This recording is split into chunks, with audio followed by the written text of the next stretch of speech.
কখনো ভেবে দেখেছো একটা মেয়ের চরিত্র আসলে কি দিয়ে বিচার করা হয়? সমাজ বলে তার অতীত দিয়ে, মানুষ বলে তার ভুল দিয়ে, কিন্তু একজন সত্যিকারের পুরুষ বিচার করে তার বর্তমান দিয়ে, তার অনুভূতি দিয়ে। কারণ পুরুষের ভালোবাসা যদি সত্যি হয়, তাহলে সেই ভালোবাসা একজন কলঙ্কিত নারীকে নতুন জীবন দেয়।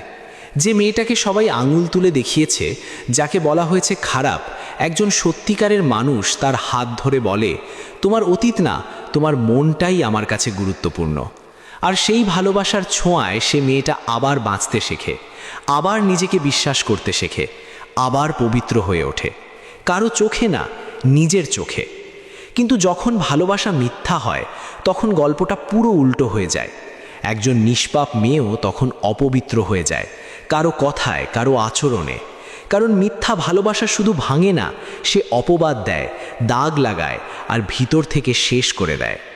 একজন পুরুষের ভালোবাসা একজন নারীর জীবন গড়তেও পারে, আবার ভেঙেও দিতে পারে। তাই ভালোবাসার আগে নিজেকে জিজ্ঞেস করো, আমি কি সত্যিই ভালোবাসতে পারি, নাকি শুধু নিজের প্রয়োজন মেটাতে কাউকে ব্যবহার করব? কারণ সত্যিকারের ভালোবাসা কখনো কলঙ্ক খোঁজে না, সে শুধু মানুষ খোঁজে।